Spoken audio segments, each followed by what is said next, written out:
Hello, everyone. Welcome to Cougar Dash. I am your host, Ryan Root, with my co host here, Cody Schoeler. And what a historic, epic, you know, action packed week we had last week.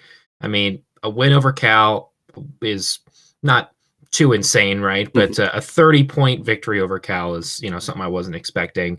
And then the game against Stanford, I'd say it was all right. What do you think? It was just an okay game. No, Yeah, it it was was pretty good. fine. It was fine. I mean, what are your initial thoughts on last week? Yeah, I mean, for one, it's good to see them bounce back from that performance against UW. I wish they would have done it against the Huskies and beat them by 30. But if, that game is what they needed to kind of get their stuff together, if that's what Noah Williams needed to get motivated and play like this, then, I'll take that sacrifice. But, you know, um, I think obviously, the big story is Noah Williams and what he did. I don't think that he's now a 30-point per game guy, but I think, he's clearly showed what he's capable of and that he can take that next step. And then, just it's not just him. Everybody played well. The Cal game, especially, everybody was playing well. The Stanford game, obviously, some people struggled, but, we've seen guys step up. Yakimovsky seems to be back to what he was earlier. He's hitting some threes. We've seen Kuhn step in and do some things, and guys play pretty well, surrounding Noah. So, I mean, we've seen this team, obviously Noah play the best he could possibly play, but we've seen the team just kind of, show its ceiling and show what it's capable of without its best player. So, I think the biggest thing that I've gotten out of this is that, with Noah playing not at the same level, but at, a step up, him and Isaac together have now formed a pair that, can beat anybody. And another thing that I've been wondering just recently is like looking at the Pac-12, looking at this team now, if CJ Ellaby stayed, I think this is a team that could be one of the best in the Pac-12 because that's two like top tier players in the conference. Throw in Noah Williams having to be only the third guy and playing like he's playing, like, two stars I think can get you far in this conference. So that was just something that I thought about as Noah took this step up. I know we're going to talk. We've got LB in the little description next segment, but that's just another thing. But yeah, I think this team has taken a step up and has showed, what we can expect going forward. And, obviously Noah, a huge week for him. And, I'm happy to see him finally do what, I don't even want to say what we thought he was capable of, because I don't think anybody thought he was capable of 40 points, to be honest.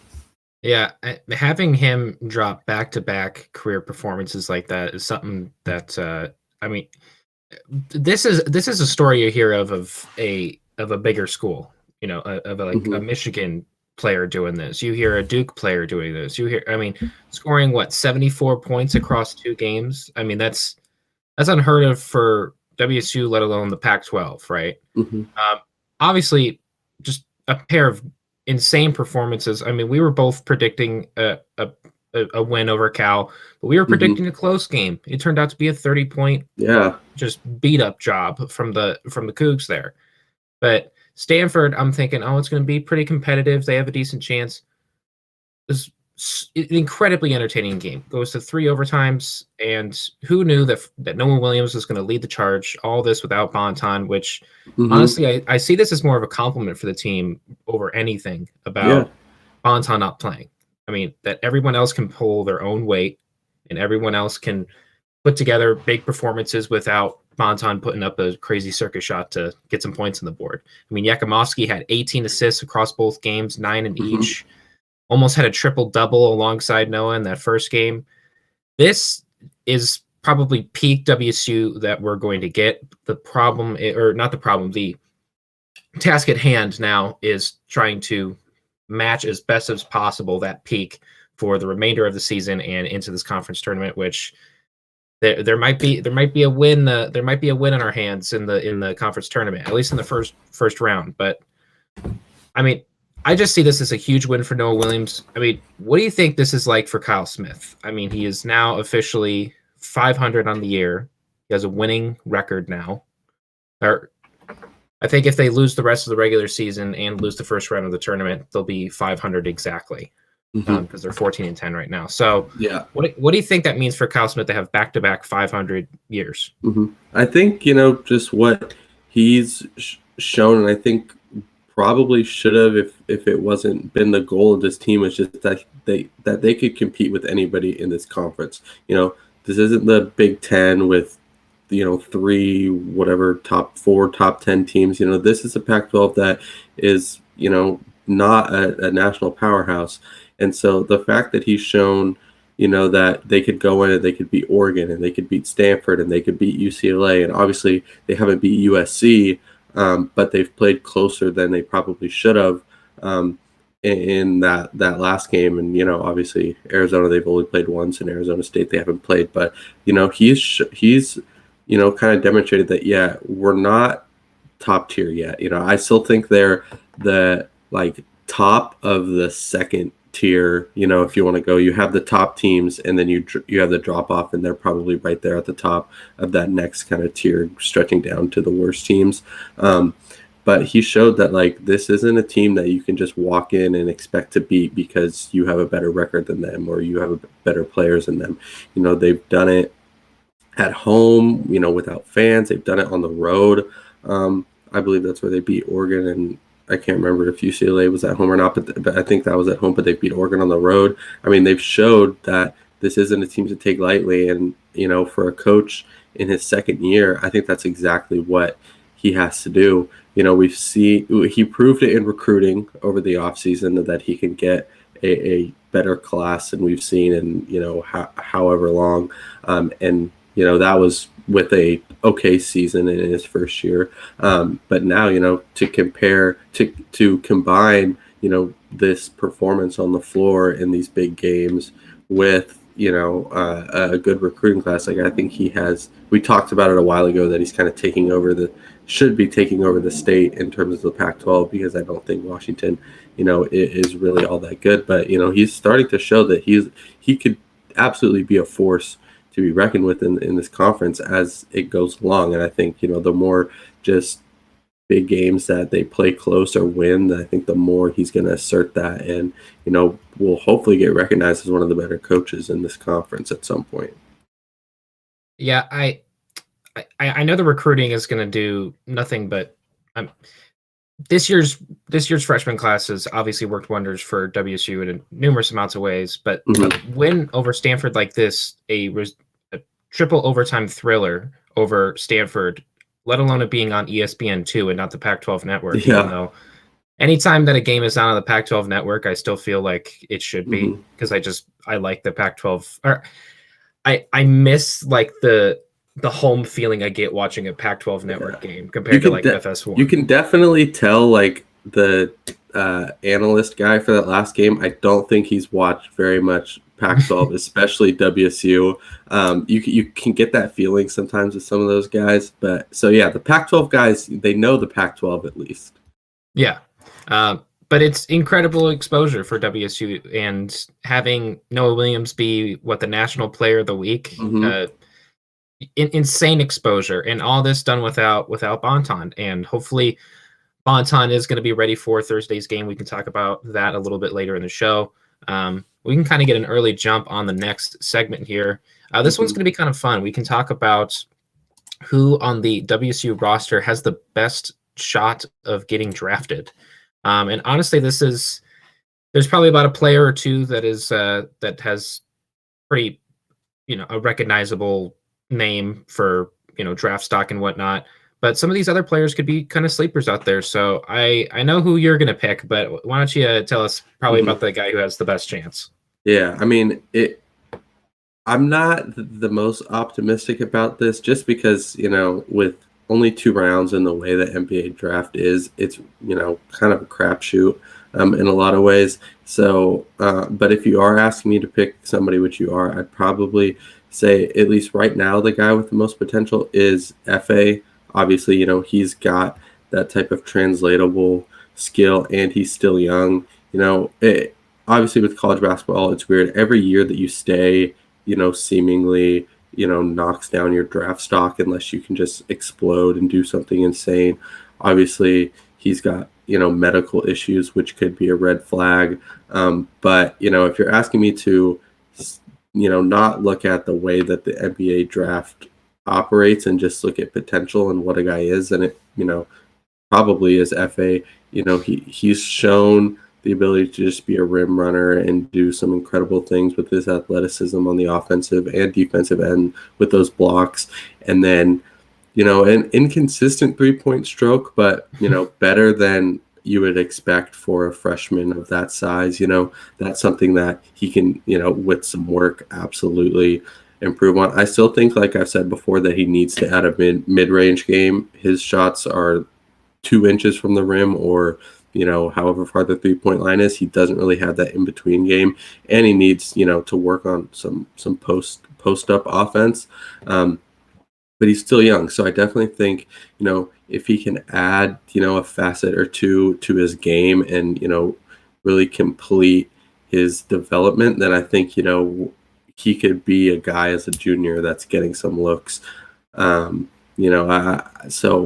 that's what I would say. There's obviously still a lot to come. I would honestly bet that for saying 2 or 3 years from now, the guy who gets drafted the highest is probably somebody that's not here yet.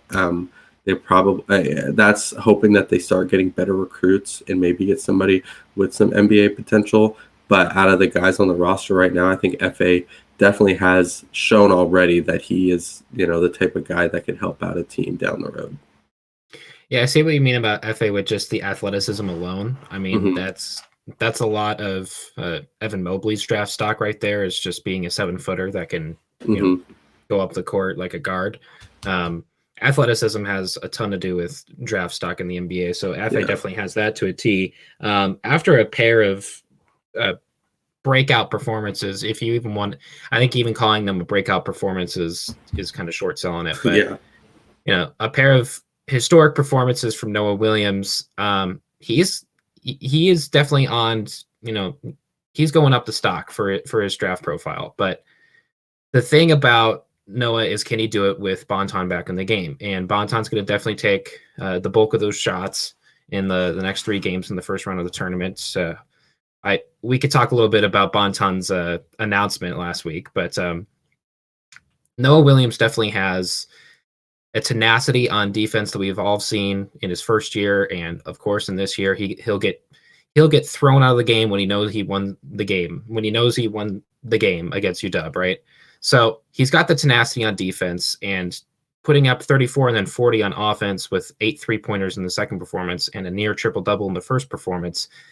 That just shows nothing but potential on offense. Now, do I think he's going to be in the draft in the 2021 draft?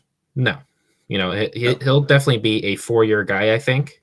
Well, I guess with code involved, he'll be a 5-year guy or whatever.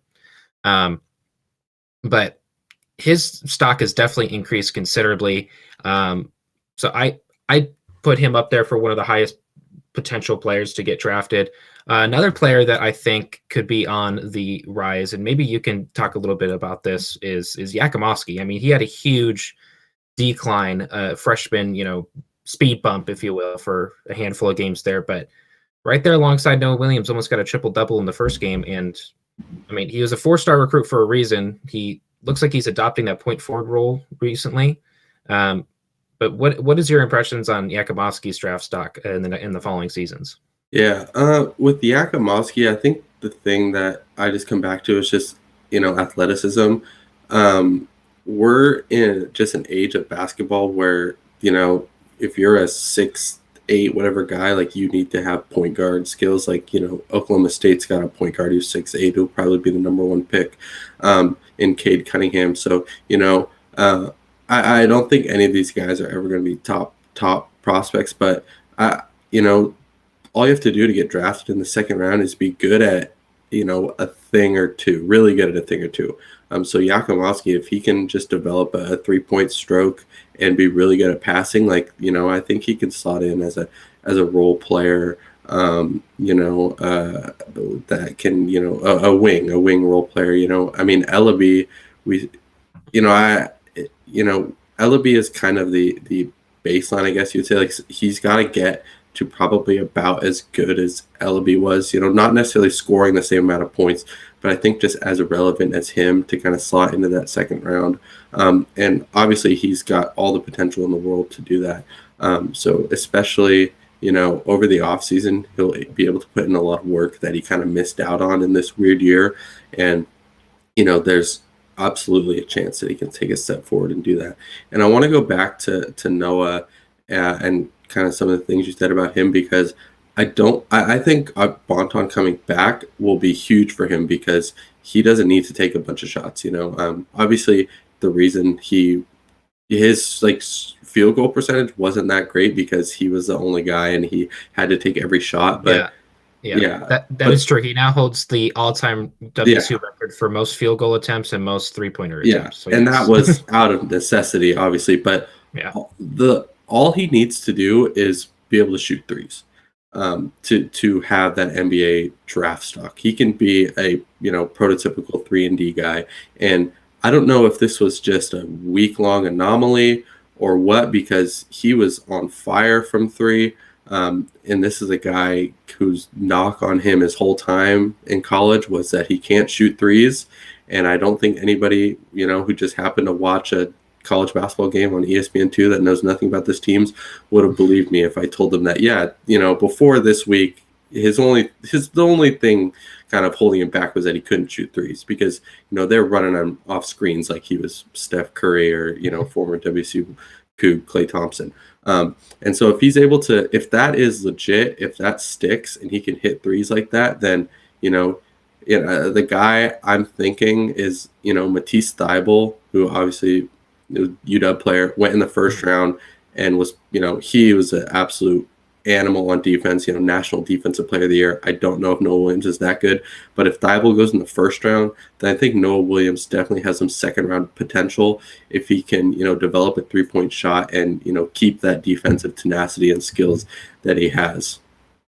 Yeah, and I want to wrap it up with Bonton, because we just saw the Bonton with we just saw the Bonton post about him saying, I'm grateful for my time here. I was put here for a reason. I'm grateful for all this, all that. He never explicitly said I'm done with WSU, or like I'm entering the draft or whatever that. And then when Smith is asked about it, he kind of answers it like he is leaving, or at least in the tone of his voice, but he finishes it off with like, we're going to try to pitch to Bonton to see if he can stay on the team for another year and we can be a good postseason team. So it's not official. I will see it I'll see it when I believe it, or I'll believe it when I see it. Yeah. I mean, Bonton's draft stock is not anything bad. I mean, he's lucky to be selected in LB's position from last year. I don't think he is not an NBA talent potentially, but he's not going to have an easy route to get there. Just like he hasn't had an easy route to get to WSU in the first place. He's going to have to work for it. It's either going to be a late second round pick, or he'll have to go undrafted and probably progress through the G League and get to the NBA. Somehow, some way, I think I will see Bonton in an NBA jersey in an NBA game. But it's not going to be an easy road there. And he's not draftable this year, if you ask me. I agree. I think, just kind of the way things are going, I do think he leaves, just because, the way just college basketball kind of is it seems like players leave sometimes a bit before they seem ready. I think that was, the case with Ellaby. I thought he was going to come back. He left. I just think that's kind of how it goes. And, he was probably, and the fact that he's a senior and may have been mentally just ready for the next step, before all this happened. Now he is granted an extra year of eligibility. There's no guarantee that he's going to use it. But, I definitely think that, he has the ability to be on an NBA roster, which is what I just go back to, is just his shot making. When a guy can make shots at the level that he can make shots, like, I just don't see a reason why. And he's not undersized. I mean, he's 6'2". He's not, a short guy by any means, so that shouldn't be holding him back. And obviously old point guards, old in the sense that they're 22, seniors, aren't necessarily the greatest, draft prospects, but, we've seen what guys can do. We've seen what Peyton Pritchard can do. He's a solid role player, and that's kind of his ceiling, but, he's doing that well. So, I wouldn't, you start balancing things when you're an NBA team. Do you want the 18-year-old who hasn't done much but has a ton of potential, or do you want the 22-year-old who has averaged, 18 points per game? And a lot of times they go with that younger guy. But I definitely could see him getting an undrafted contract, starting in the G League, and just proving that he can score at that next level, and finding his way, just working his way up. Because when you can score like that, then that's the number one thing is basketball, is putting the ball in the hoop, and he can do that. So I would never bet against a guy that can do what he can do. Yeah, just to kind of generalize my opinion on it, it's like he's going to have a very similar route as a CJ McCollum did. He's going to progress to the G League, and he'll end up being a part of some sort of team. Is he going to be, CJ McCollum level of scoring?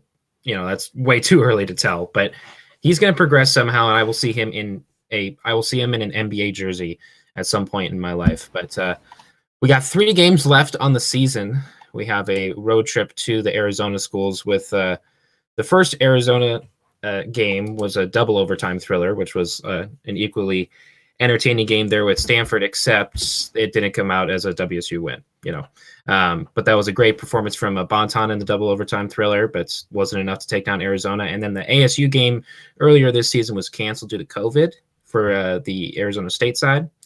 And what are your initial thoughts on taking Arizona on first and then back-to-back road games against Arizona State? Well, I have 2 initial thoughts. One is that WSU is playing at 8 p.m. on a Thursday. They're playing at 6 o'clock now. They changed that. Because Oregon and UCLA were both 8 o'clock on Thursday, and I remember talking with my friend saying, this team they're just unbeatable at that time. If the NCAA tournament was held at 8 p.m. on Thursday on FS1, they'd probably win the whole thing. So that throws a little wrinkle into what I was thinking. But my other thing is, I'll double check for you to see if they play at 6. But I think WSU just announced it yesterday. My other thought is, I wish Arizona would just give up.